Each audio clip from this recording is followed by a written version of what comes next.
Ya estamos en contacto, no en contacto, ahora lo tenemos aquí en el estudio.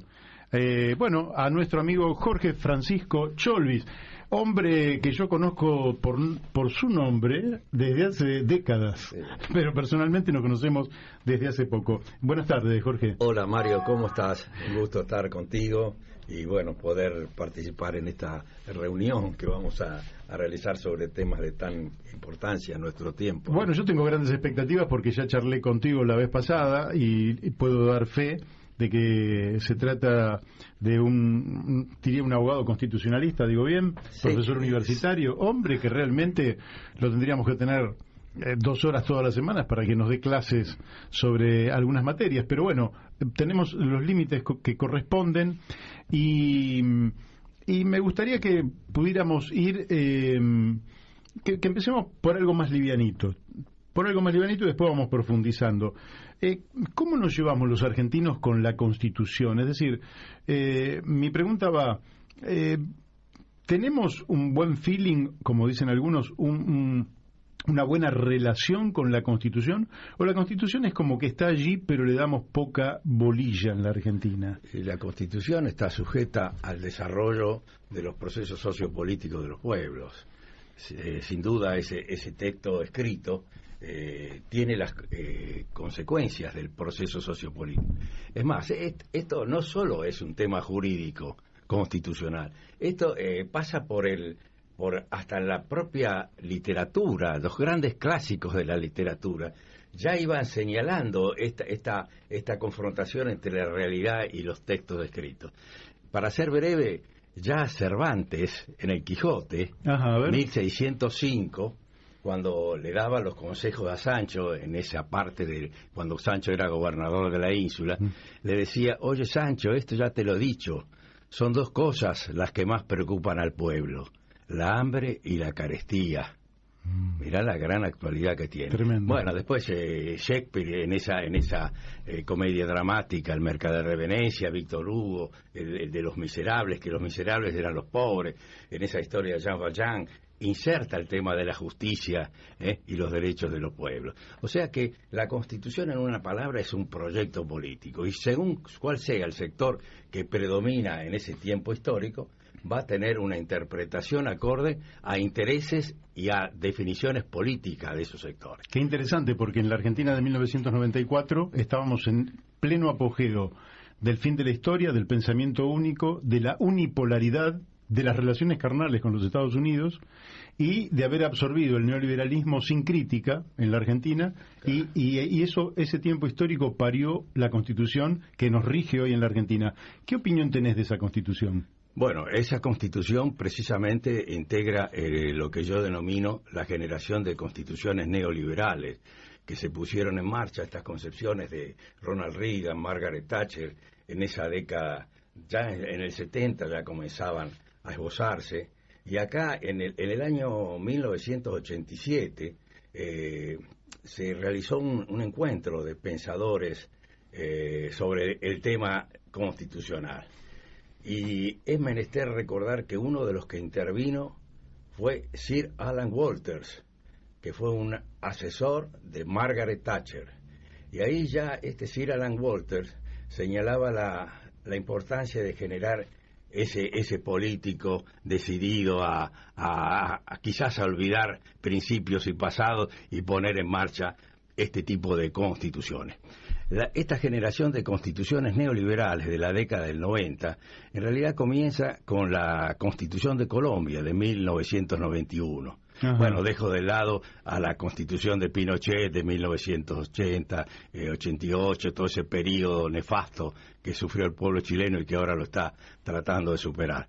Después vino, por ejemplo, la Constitución de Perú de 1993, que hoy también el pueblo peruano está en un proceso de grandes luchas y de cambios. Y acá aparece la Constitución de 1994, en ese marco de esa generación de constituciones neoliberales que se expandieron por el mundo.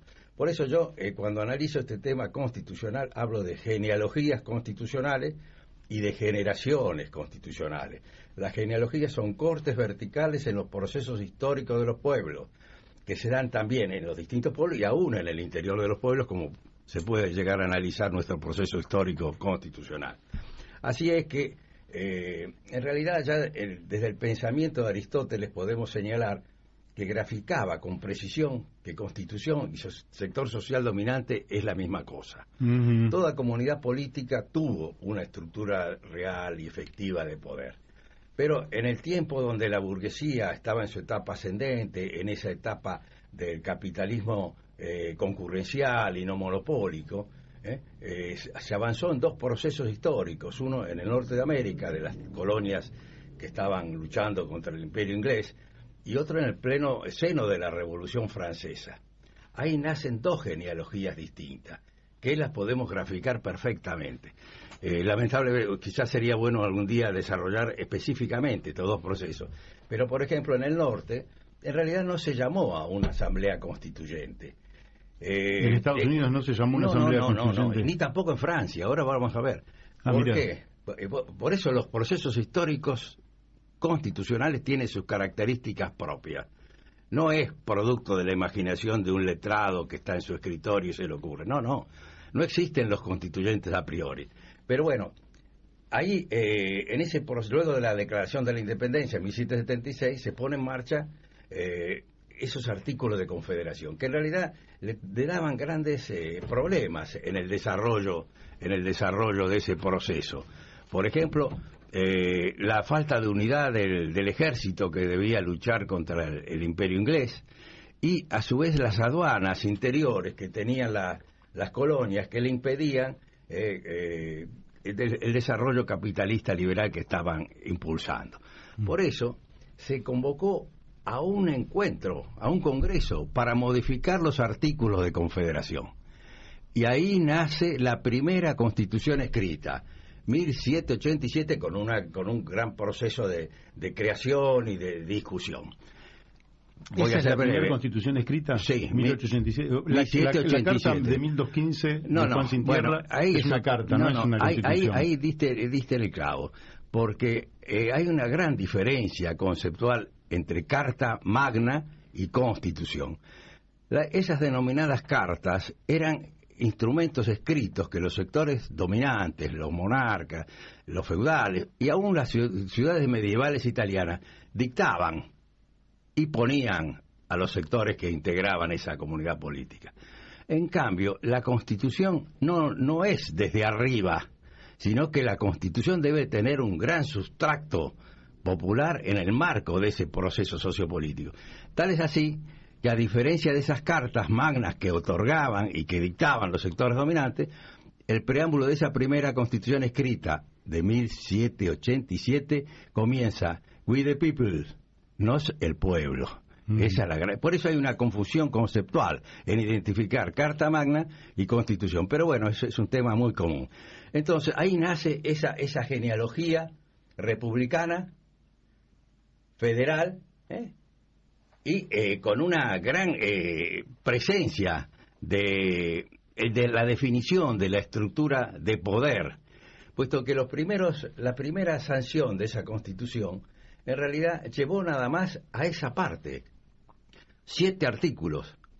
Así nace la Constitución de los Estados Unidos, con 7 artículos. 7 artículos. La gran discusión fue si se incorporaban los derechos, puesto de que unos decían, bueno, hay que incorporarlo, pero otros decían, si se incorpora y uno queda afuera, se interpreta que ese derecho no está resguardado por la Constitución. Bueno, tal es así que ahí, luego de ser sancionada esa primera parte, después de 2 años de debate, se incorporan las 10 primeras enmiendas a la Constitución de los Estados Unidos, que incorpora precisamente el tema de los derechos.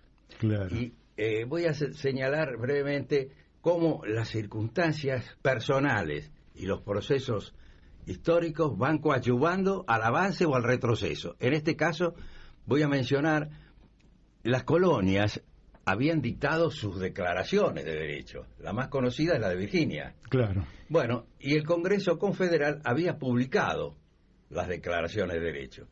El que lleva las declaraciones de derecho a Francia, pleno periodo de la Revolución Francesa, fue Benjamin Franklin. Y ahí se dio la circunstancia que el embajador de los Estados Unidos en Francia, en París, era Thomas Jefferson. Ahí ingresa el tema constitucional y las declaraciones de derechos. El proceso fue diametralmente distinto. Tal es así que tampoco ahí en Francia se llamó a una convención constituyente. Vos tenés presente seguramente de que el monarca convocó a los estados generales. Sí. Bueno, y ahí el tercer estado, el que venía luchando por esos derechos que en borbollones estaban transitando por la Revolución Francesa, se hace fuerte y se declara soberano. Y ahí, a diferencia de los Estados Unidos, en 1789 no sanciona una constitución, sanciona la Declaración de Derechos del Hombre y del Ciudadano. Con fuerte impacto en la historia, ¿no? Claro, en la cual el único derecho sagrado e inviolable es el derecho de la propiedad privada, y que muchos aún hoy día en nuestro país pretenden darle ese derecho sagrado e inviolable y desconociendo la evolución que ha tenido el derecho de propiedad. Bueno, aquí, que luego de la declaración de 1789, recién 2 años después, 1791, se sanciona la primera constitución en Francia, constitución escrita. Y bueno, con esa dinámica que tenía el proceso, duró 2 años, 1793 otra constitución, Robespierre, las cabezas que rodaban y todo eso. Bueno, por eso, ahí en Europa nace la otra genealogía constitucional, monárquica, parlamentaria y unitaria. Esas dos genealogías cruzan los procesos históricos. También podemos señalar que actualmente puede haber otra tercera genealogía, que es la genealogía teocrática de la Constitución, que es el caso, por ejemplo, de la Constitución de Irán, claro, donde los guardianes de la Constitución son los ayatolás.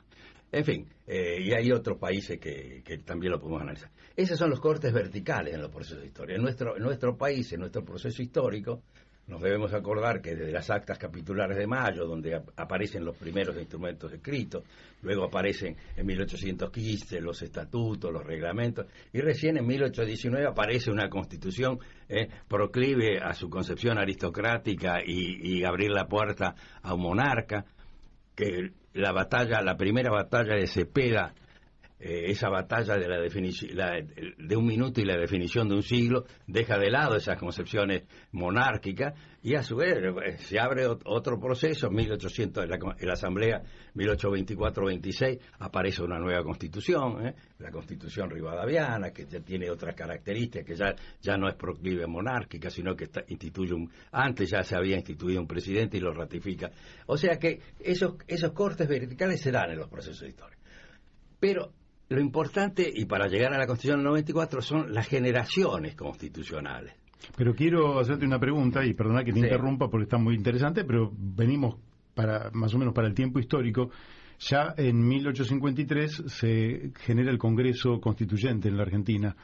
Y el otro día, en un seminario que estuve, Julio González, que lo debes recontra conocer, planteó que, el 1 de mayo de 1853 se sanciona el texto, digamos, institucional de la Constitución, pero que el Congreso sigue funcionando y en diciembre, inspirado en Mariano Fragueiro, se establece la otra parte de la Constitución, que sería algo así como la Constitución Económica de la Argentina, el Estatuto de Hacienda y Crédito. De Hacienda y Crédito, pero que va a ocurrir que a partir de allí nace una moneda nacional, pero que ya para 1860 y pico, con Mitre en la presidencia, lo primero que va a hacer Mitre es dejar sin efecto esta moneda nacional y va a introducir como emisor monetario al Banco de Inglaterra, de manera tal que a partir de ese momento ya estábamos perdiendo una de las principales fuentes de soberanía,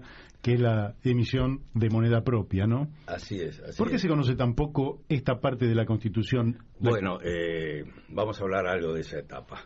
En realidad, siguiendo la hilación y para entrar ya a esa generación de constituciones de mediados del siglo XIX, la primera generación fue la que mencioné de fines del siglo XVIII, en Norteamérica y en Francia, pero aquí que los procesos históricos, en realidad las constituciones son proyectos políticos que reflejan los tiempos históricos y constitucionales de los pueblos. Entonces, la generación de constituciones refleja que por su texto escrito ya podés ubicar el tiempo en que fueron sancionadas. Entonces, a mediados del siglo XIX aparecen esas constituciones, todavía en el marco del capitalismo en su faz concurrencial de desarrollo, y así tenemos la Constitución de 1853 o la de México de 1857. Es una generación de constituciones de mediados del siglo XIX. Y yendo al tema que mencionaba, el Congreso Constituyente fue de 1852 a 1854. Ese Congreso no solo sancionó el texto de la Constitución histórica de 1853, sino que sancionó otra serie de leyes de materia constitucional. Entre ellos, el Estatuto de Hacienda y Crédito, que en realidad ese Estatuto de Hacienda y Crédito nace antes la idea, puesto de que es menester conoceros o transmitir que Mariano Fragueiro era un banquero que estaba en Chile en ese tiempo. Y en el año 1850 publica uno de los dos primeros o más trascendentes libros de él, que es precisamente el Estatuto de Hacienda y Crédito, 1850. Y Fragueiro conocía el tema de la moneda papel. Uh-huh. Por eso, es más, Fragueiro fue el primer ministro de Hacienda de la Confederación. Entonces, que duró muy poco, duró un año y pico, pero a través del pensamiento de Fragueiro es donde se sanciona esa ley del Estatuto de Hacienda y Crédito, que tenía, digamos, la particularidad que ya en ese tiempo le daba una mayor presencia al Estado en el proceso económico, ¿no es cierto? Entonces, Fragueiro, debemos tener presente al hacer este análisis qué ocurrió luego de la batalla de Caseros, que en realidad la batalla fue en los Campos de Morón, acá donde estamos nosotros hoy día. Ese es el. Y Francisco Álvarez, que es un pueblo que tenemos un poco para acá, en realidad era el dueño de todas estas tierras. Entonces, luego de la batalla de Caseros, que bueno, también sería muy importante algún día analizarla con más detenimiento, se da el tema de la convocatoria al Acuerdo San Nicolás. Esto tiene mucho que ver con el tema de la Constitución Real y la Constitución escrita. Bueno, ¿qué pasó? Inmediatamente Buenos Aires se separa del resto de las provincias. Ya ahí, esto que tenemos ahí en la punta del ferrocarril Sarmiento, esa estación 11, en realidad fue por el golpe de Estado del 11 de septiembre, que se da en la provincia de Buenos Aires, y al gobernador Vicente López, el del himno nacional, que iba hacia San Nicolás, le dice, no, venga, la provincia de Buenos Aires se separa y sanciona su propia constitución en 1854. Ahí viene un gran tiempo de debate, la confrontación de dos proyectos de país. Y es tan rico los procesos históricos que uno a veces está interesantísimo. Pone. Entonces, ¿qué pasó? El proyecto de Fragueiro en realidad sufrió las consecuencias de esa falta de posibilidad de la moneda papel, y a su vez el tema, dado que Buenos Aires era con el puerto el gran receptáculo de todos los ingresos, y la Confederación no pudo establecer un proyecto así acelerado de ingresos para ese proyecto. Bueno, al poco tiempo, entonces, al año y pico, Fragueiro es dejado de lado. ¿Y quién lo reemplaza a Fragueiro? Lo reemplaza precisamente Rufino del Lizalde, el gran economista mitrista.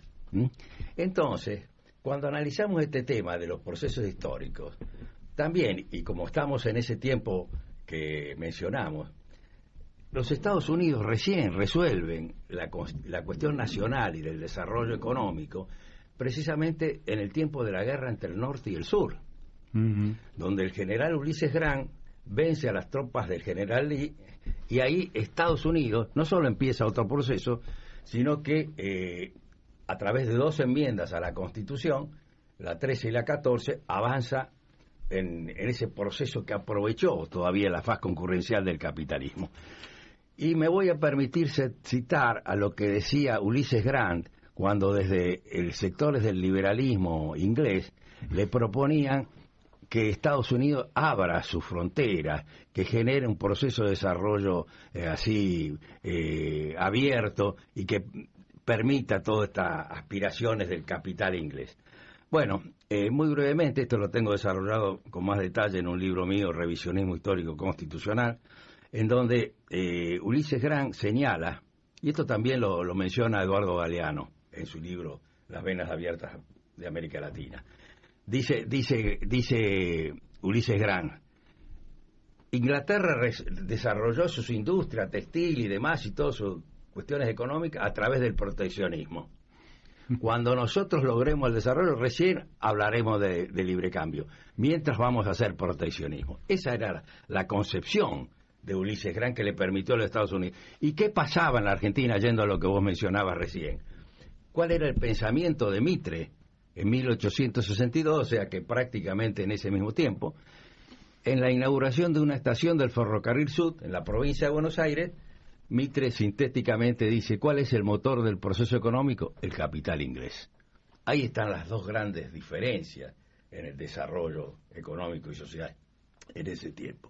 Por tanto, el tema constitucional no se puede analizar sin tener en consideración los procesos históricos y quiénes fueron los sectores, las personalidades y los sectores de las comunidades que impulsaban los proyectos sociales para esos pueblos. Entonces, te puedo, sí, como si hiciéramos un paréntesis, bueno, en homenaje a alguien que te va a hacer una pregunta, que es Ángel González. Ángel González es padre de un chico que fue asesinado hace unos años atrás, allá por la zona de San Martín de los Andes, porque con unos amigos estaban en la costa del río, y esa costa había sido privatizada, y unos matones al servicio del dueño le tiraron y lo mataron, ¿no? Y en homenaje, Ángel es un amigo, y mirá de dónde nos está escuchando, de San Martín de los Andes. Qué bueno, saludo. Y él dice, hola Mario, para tu invitado, para Jorge Francisco Cholvis, ¿cuál es la diferencia entre Constitución y Código Civil y Comercial de la República? Con la puesta en vigencia del Código Civil se nos quitaron el derecho a nuestras costas de toda Argentina y se le entregaron a los dueños ribereños. Abrazo grande. Es como un paréntesis. Bien.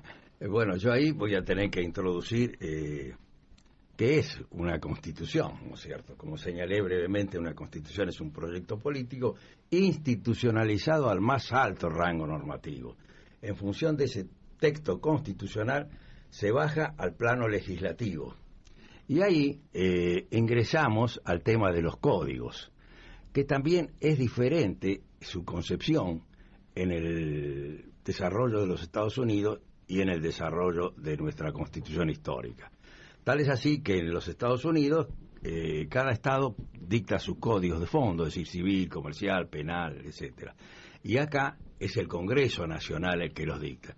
Así se dictó el Código Civil, cuyo mentor fue Vélez Arfield, y reflejó ese pensamiento mitrista, ¿no es cierto? Esa concepción del derecho de propiedad absoluto, perpetuo e inviolable que sometió a los pueblos y permitió ese tipo de cuestiones que bien señala el compañero Ángel, ¿no es cierto? Esta es la gran cuestión. Y la interpretación, porque también es indispensable señalar que según el desarrollo de los pueblos, hay dos cuestiones. Por un lado tenemos la faz de la Constitución escrita, jurídico-formal, y por otro lado tenemos el tema de la Constitución real, sociológica, dinámica, que es el ámbito donde dirimen su prevalencia los sectores sociales y políticos, tanto interno como externo, y según cuál sea el que predomina, va a haber dos cosas, no solo el texto escrito jurídico formal, sino la interpretación constitucional de esa norma escrita. Todo texto escrito es susceptible de ser interpretado, hasta una novela. Claro. Una norma jurídica también. El tema es a qué intereses responde esa interpretación y a qué cuestiones políticas que van a ir impulsando o sujetando los procesos políticos. Por eso, el tema de los códigos también nos lleva a otra cuestión muy importante, que fue, por ejemplo, cómo esa Constitución de 1853 no pudo ser aplicada ni de inmediato ni íntegramente, a través de la separación de la provincia de Buenos Aires, a través del tema de la guerra de la triple infamia, donde ahí ya, ahí viene la segunda modificación a la Constitución, 1866, con relación a los derechos de importación y exportación. Por ejemplo, también quiero mencionar en esta etapa el pensamiento de Juan Bautista Alberdi, sobre todo en su segunda edición del libro Bases y Puntos de Partida para la Organización Política de la Nación. Es la obra más conocida de Alberdi y que tuvo una presencia en el desarrollo de ese Congreso Constituyente de 1852-54. Por una circunstancia fortuita, esto lo relata un historiador, Manuel Pelliza, que señalaba que en esa asamblea circulaba el libro El Federalista. El libro El Federalista en realidad es un conjunto de artículos periodísticos que se fueron editando en los Estados Unidos por Hamilton, Madison y Jay, que tendían a aprobar la Constitución. Tal es así que había 4 estados, 2 grandes que todavía no se definían. Uno era Virginia, y que fue George Washington el que impulsó la aprobación, pero el otro era el estado de New York, donde estaba Hamilton y los otros autores que incidieron. Entonces, ahí es donde se observa la fase económica, estructural y cultural de un proceso constituyente. ¿Por qué se debía sancionar ese texto? Y acá, en el pensamiento de Alberdi, en la segunda edición, cuando Manuel Pelliza señala de que se había perdido ese libro El Federalista, a quien se lo quedó, Juan María Gutiérrez le pide a Alberdi que en la segunda edición incorpore un proyecto de constitución para coadyuvar o facilitar los debates. Aquí, por eso que la segunda edición del libro base es de mayor importancia que la primera, puesto que tiene el proyecto de Alberdi.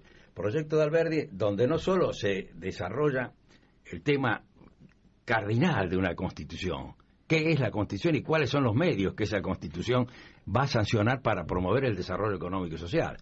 Tal es así que de esa segunda edición yo voy a mencionar brevemente 2 cosas. Primero, las advertencias que están en la primera página. Ajá. Ahí Alberdi, en esas advertencias, decía 2 cosas. Bueno, en realidad este libro no se debería haber llamado Bases. Ese libro se debería haber llamado medios de libertad, orden y engrandecimiento para las repúblicas de origen español. ¿Y cuáles eran los medios? Y eran los medios que sostenía el liberalismo en esa faz concurrencial del capitalismo cuando todavía no había ingresado definitivamente su faz monopólica, organizada, imperial. Entonces eran los medios. Y tal es así que hay otra cuestión muy importante en ese proyecto, ¿por qué todavía tenemos el artículo 30 de la Constitución que dice expresamente la Constitución puede ser reformada en todo o en parte, Solamente Alberdi le ponía una limitante que era, bueno, tuvimos prácticamente 40 y pico de años para tener una Constitución, pongámosles un límite, no hagamos reforma por 10 años. Aquí que esa parte de la Constitución sancionada no se pudo aplicar, porque luego de la separación de Buenos Aires, luego de la segunda Cepeda, se reincorpora a Buenos Aires, viene esa pretensión de Buenos Aires de someter y modificar la Constitución, habían pasado 7 años nada más. Bueno, ahí hubo un gran debate entre Mitre, Seguí y demás que hacían, porque el artículo 30 le decía que no se podían hacer reformas. Bueno, es otra historia que lleva tiempo. Pero bueno, a lo que voy lo siguiente. La Constitución de 1853 establece esos medios del capitalismo liberal en su faz concurrencial de desarrollo. Pero también ese artículo 30, Alberdi lo pone en la parte dogmática de la Constitución. Una Constitución, podemos decir que tiene 2 partes bien definidas, sobre todo en ese tiempo. Ahora las constituciones contemporáneas ya no están así. Pero en ese tiempo había la parte dogmática de la Constitución, el preámbulo, los 35 primeros artículos, y la fase orgánica, es decir, aquella que se refiere a los poderes de gobierno, el legislativo, el ejecutivo y el judicial, y en el caso de los estados federales, a la relación entre el Estado federal y los estados particulares. Aquí que Alberdi pone el tema de la reforma de la Constitución total o parcial, la oligarquía durante enorme cantidad de años no quiso tocar, ni quiere tocar todavía, esa esencia demoliberal de mediados del siglo XIX. La pone en la faz dogmática, en el artículo 30. Cuando, si observamos las constituciones actuales, todos los textos tienen la reforma al final, tanto de la reforma parcial o la Asamblea Constitucional. Entonces, ese artículo 30 del proyecto de Alberdi, que no era 30, pero fue sancionado con ese número de Santa Fe, dice lo siguiente, Alberdi: ¿por qué pone la reforma de la Constitución en la faz dogmática y no al final? Y dice, y es importante que algún día, bueno, esto lo estamos desarrollando en nuestros textos, en nuestras clases, que la reforma de la Constitución es un medio de orden y de progreso, porque evita los cambios violentos. Aquí que la petrificación constitucional es una de las grandes aspiraciones de la oligarquía y de los sectores dominantes, que el propio pensamiento de Alberdi la desmiente en forma total. Y está escrito. Muy interesante, porque efectivamente una constitución no puede ser un chaleco de fuerza. Claro. Donde la sociedad cambia cuantitativa y cualitativamente, y la constitución debería estar reflejando eso. Bueno, Rubén de Mariano Acosta, felicitaciones. Pide un tema, pero bueno, no estamos nosotros ahora para temas, pero en todo caso para otro momento, que la verdad es que desconozco completamente el tema que está pidiendo. Jorge, vamos, bueno, lógicamente que ahí vas a tener ese periodo, digamos, de desenvolvimiento constitucional, vaya a saber cómo se le pueda decir, que va a tener un periodo hasta la irrupción de los movimientos populares, ya para el año, digamos, con la ley Sáenz Peña, ¿no? Periodo también. ¿Y qué representa dentro de lo que era el andamiaje constitucional la irrupción de los varones, porque tampoco las mujeres podían votar, la irrupción de la ley Sáenz Peña? ¿Qué representa? ¿Qué cambio representa en la Constitución? Bueno, hay un cambio enorme en lo que hace al sector social que impulsaba esa nueva visión a través de esos sectores medios y trabajadores que incipientemente ya estaban en los talleres, en la ciudad de Buenos Aires y otras ciudades. Entonces es importante, siguiendo este tema, que la Constitución de 1853 no se aplicó de inmediato ni íntegramente. Separación de Buenos Aires, la guerra de la Triple Infame. Y ya en la década del 70, la esencia del capitalismo se transforma de concurrencial en monopólico e imperial. Y ya en el mundo había aparecido la cuestión social, la crisis social, y había aparecido el industrialismo, el tema de la sociedad anónima, la concentración del capital, el tema del obrero. Ya eso era una cuestión social.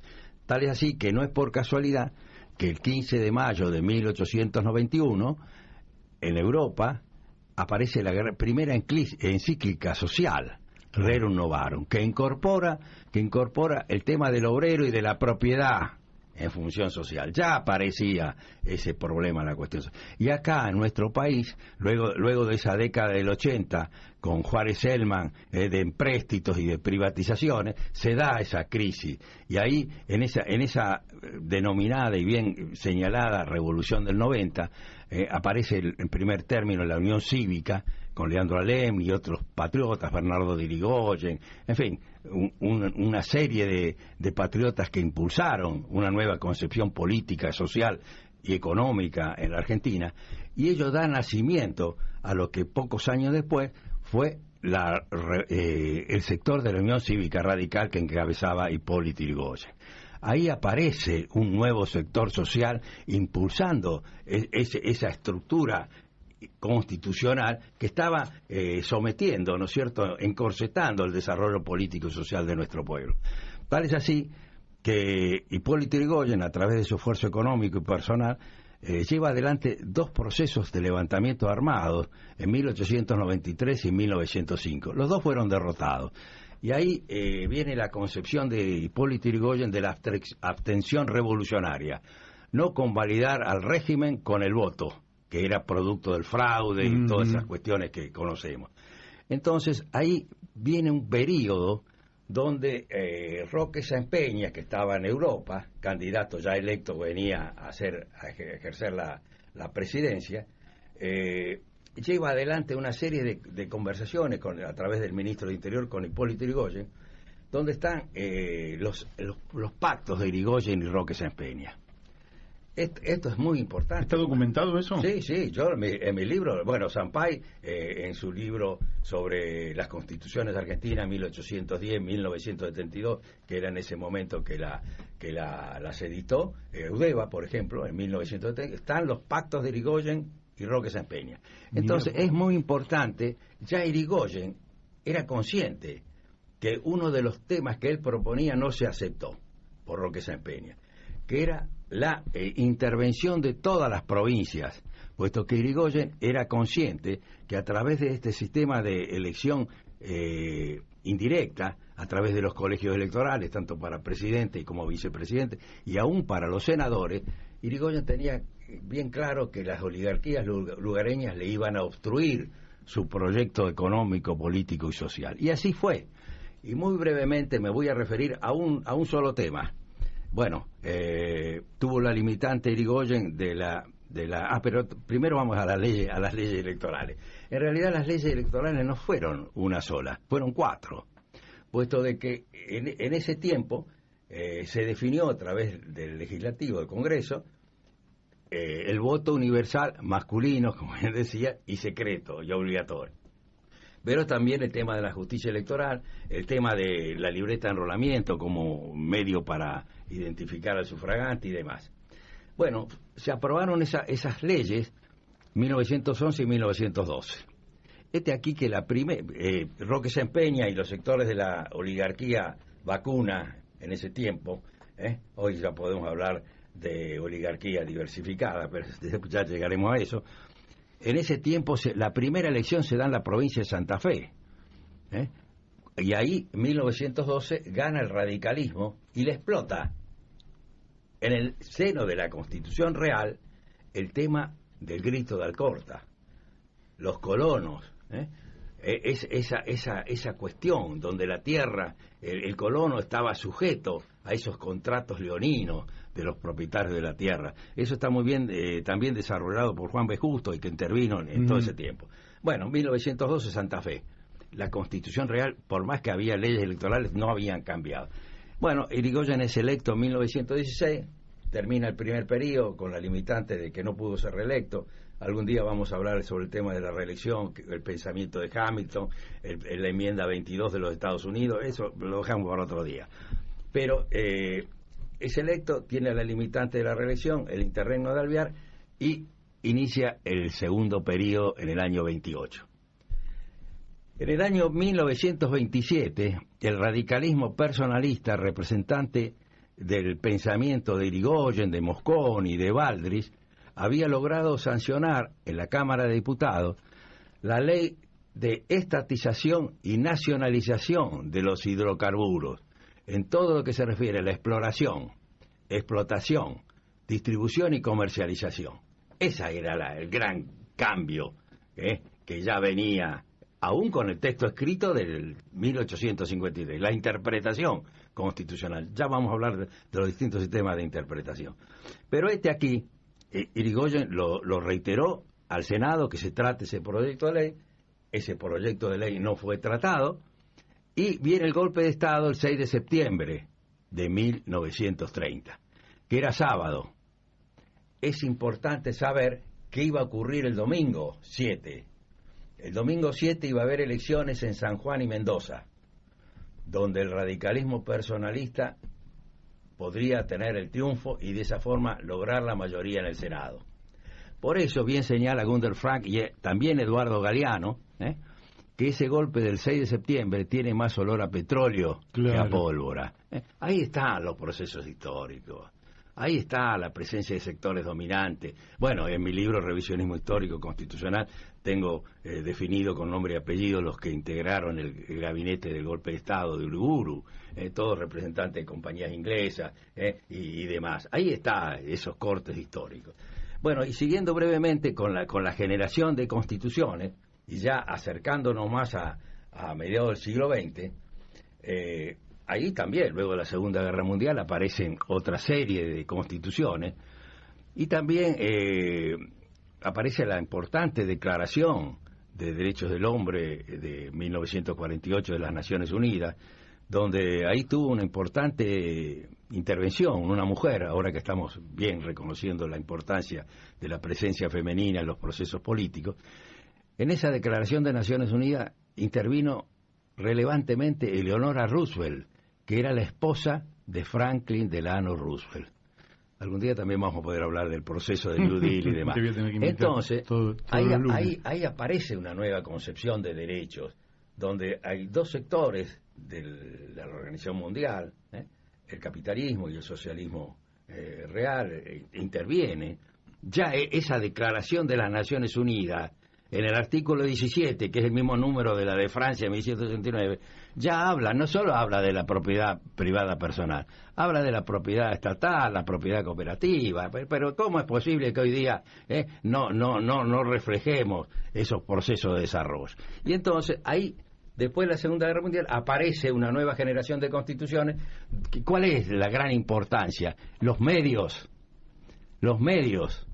Por eso, en nuestro país, y ya lo podremos algún día hablar con más detalle, surge la Constitución de 1949, que es el gran quiebre con el texto de 1853.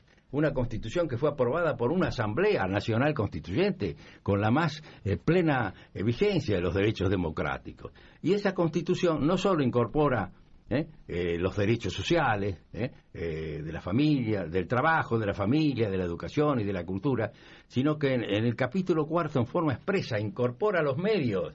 Alberdi, que decía en 1800, pero ahora ya el tiempo histórico era otro, la respuesta que se debía dar era otra, y hoy también lo debemos tener presente. Entonces, en ese capítulo 4, en los artículos 38, 39 y 40, incorpora la función social de la propiedad, la economía al servicio del pueblo, el rol del Estado en el proceso económico, cómo iba a ser el criterio de expropiación de los bienes que se deben llevar adelante para acelerar ese proceso económico, el tema de los recursos naturales. Esa era la cosa. Los nuevos medios e instrumentos para un desarrollo económico en base a esos grandes principios que establecía su preámbulo, la soberanía política, la independencia económica y la justicia social, e impulsar la cultura nacional, la colonización pedagógica que hoy todavía tenemos. En fin, ahí aparece una nueva generación de constituciones de mediados del siglo XIX, y así podemos llegar a esta generación de constituciones que mencionamos al principio, producto del neoliberalismo en esa faz de la década del 70. Y hoy día también es menester señalar cuál es la nueva etapa de las constituciones de pueblos que luchan por el progreso social, efectivizando el más alto objetivo de una comunidad política, que es la dignidad humana, a través del trabajo y del goce de los efectivos de los derechos humanos básicos. Así tenemos que hay constituciones, como el caso de Venezuela, el caso de Ecuador, el caso de Bolivia, el caso de Cuba en su reciente y última reforma, donde se dan otros procesos. Ya no es solamente esos procesos casi elitistas donde había una pequeña... No, es la participación protagónica del pueblo, tanto antes de la sanción de la Constitución, como es el caso de Chile, que está hoy día y es de suma actualidad, como también la aprobación posterior, como fue el caso de la reciente reforma constitucional de Cuba en el año 20. O sea, que es indispensable la participación protagónica del pueblo en todas estas cuestiones, y la Constitución neoliberal de 1994 veda expresamente la participación del pueblo. Eso es indispensable que se conozca.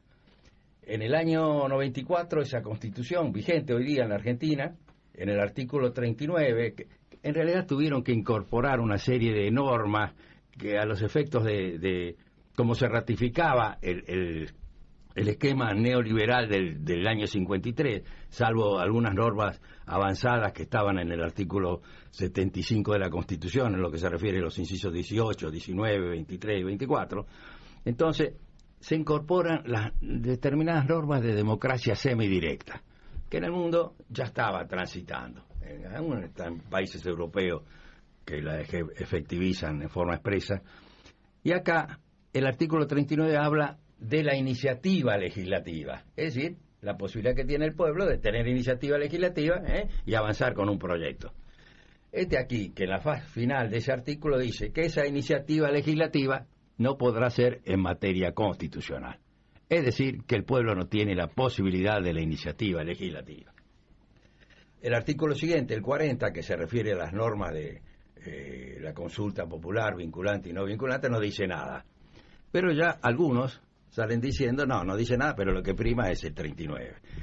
Por consiguiente, también a nivel legislativo hay una gran falencia que veda al pueblo esta cuestión tan trascendente del proyecto nacional y de la Constitución, que es la propia ley que reglamenta el referéndum consultivo, vinculante y no vinculante, a través de la ley 26.532, si no me malla la memoria.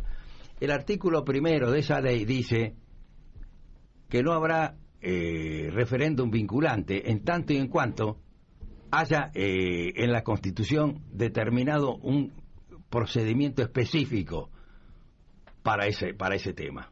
Y de esta forma te remite al artículo 30, es decir, los 2/3. Es decir, que el pueblo no tiene esa posibilidad de incidir en esta cuestión constitucional. Y entonces pesa el artículo 22, que dice, desde mediados del siglo XIX, el pueblo no delibera ni gobierna. Pará poco. ¿Qué estamos sosteniendo? La participación protagónica y efectiva. Muchos se llenan la boca con estos conceptos, pero la realidad es esa, la Constitución escrita. Y por eso la interpretación constitucional. Y brevemente me voy a referir al caso de la primera Constitución de la generación del 90, que fue la de Colombia. Que también Colombia tenía una estructura constitucional muy similar a la nuestra del 53. Colombia en un proceso muy conflictivo, conocido, todavía lo tiene el problema Colombia. En un proceso en 1989, el proceso electoral, se fusiló, asesinaron a un candidato a presidente. Aparecieron 15.000 estudiantes. Y ahí esos 15.000 estudiantes propusieron la tercera papeleta. A pesar de que la tercera papeleta no estaba en la estructura orgánica constitucional, sino que eran los procesos que tendrían que haber surgido a través del Congreso. Aquí, que esa tercera papeleta significaba, hay una papeleta para elegir a los candidatos, otra al presidente, otra a los gobernadores, pongamos una papeleta al pueblo si quiere convocar a una asamblea constituyente.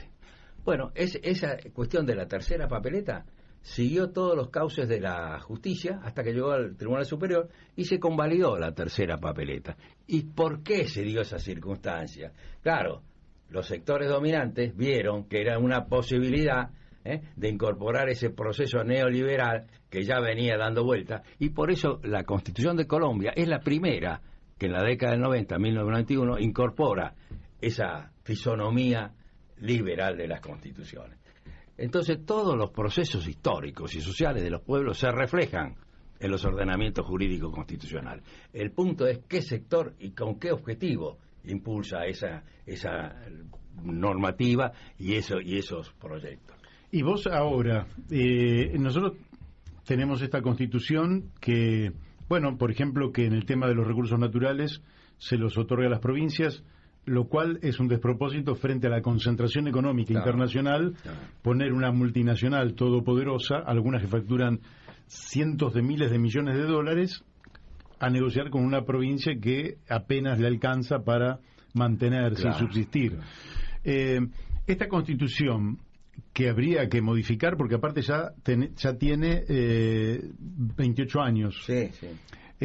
¿Vos creés que hay condiciones históricas para plantearse la reforma de esta Constitución? ¿Creés que en el pueblo habita una intuición acerca de lo conveniente que sería modificarla? Lo que estamos planteando, y sobre todo en este número de la Constituyente, lo voy a leer, es la necesidad de profundizar el debate. Esta es la gran cuestión. Si no participa el pueblo y no se logra lo que casi a mediados del siglo XIX sostuvo Ferdinand Lasalle, en una conferencia que dio en Hamburgo, 30 páginas escritas, ¿qué es una constitución? No se va a poder lograr una nueva constitución. Decí que decía Lasalle en esas 30 páginas. A mediados del siglo XIX ya se vio que toda esa pretensión de la burguesía de que todo lo que está en la Constitución escrita resolvía la problemática, se vio que no era así. En primer lugar, desde una posición conservadora, el inglés Edmund Burke, ahí comenzó a señalar, no, lo primordial no es la Constitución escrita, decía, lo principal son las costumbres, la geografía, tendía a restablecer el statu quo. Ahora, en 1863, Ferdinand Lasalle, en esa conferencia y utilizando un ejemplo hipotético de un incendio que ocurrió en Hamburgo, decía, bueno, se queman todas las constituciones, ¿y ahora cuál es la Constitución escrita? Y decía, bueno, va a venir el monarca, va a decir la Constitución es esto, y así sucesivamente, los señores feudales, los militares, los bancarios, los banqueros, y bueno, y la pregunta final y que la responde era, ¿y el pueblo qué podía decir? Y con todas las letras finalizaba diciendo, el pueblo en tanto y en cuanto no esté unido y organizado y rompa esa relación de la estructura real y efectiva de poder en la Constitución real, no va a poder decir nada. O sea, el gran objetivo es el debate, generar esta cuestión de amalgamar a los sectores populares, ¿no es cierto?, en el marco de un nuevo proyecto, y confrontar con esa visión e iniciativa que impulsa el imperio y los sectores dominantes, que es la fractura, la estratificación social y política y económica. El artículo 124 de la Constitución vigente, que es la que le da los recursos naturales a las provincias, es esa fragmentación económica, debilitar a los pueblos en su lucha por su devenir histórico, y a su vez hacerle el juego al capitalismo, que cada vez está más concentrado en este capitalismo financiero globalizado, donde es sabido que gran parte de la población mundial carece del goce de los derechos humanos básicos, y pequeños sectores son los que dominan ese capital económico financiero, y los medios de comunicación, que son los que llevan a la metástasis ideológica de los pueblos. Por eso Perón ya lo señalaba en el Manual de Conducción Política, el gran arma que tiene el enemigo, que es el desprestigio a los líderes que luchan por el progreso social. Ese desprestigio lo ha sufrido Hipólito Yrigoyen, ese desprestigio lo ha sufrido el presidente Perón, ese desprestigio muy claramente podemos señalar que lo está sufriendo la expresidenta Cristina Fernández de Kirchner y otros líderes que están tratando de llevar adelante una nueva visión y un nuevo proceso político.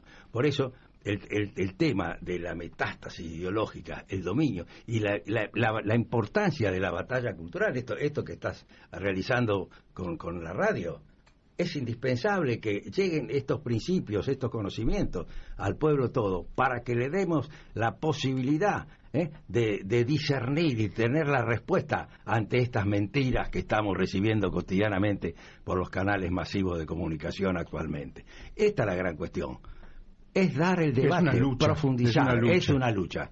Es una lucha. Bueno, mira, yo ya tengo que ceder el estudio, bueno, porque la hora se pasó volando. Sí.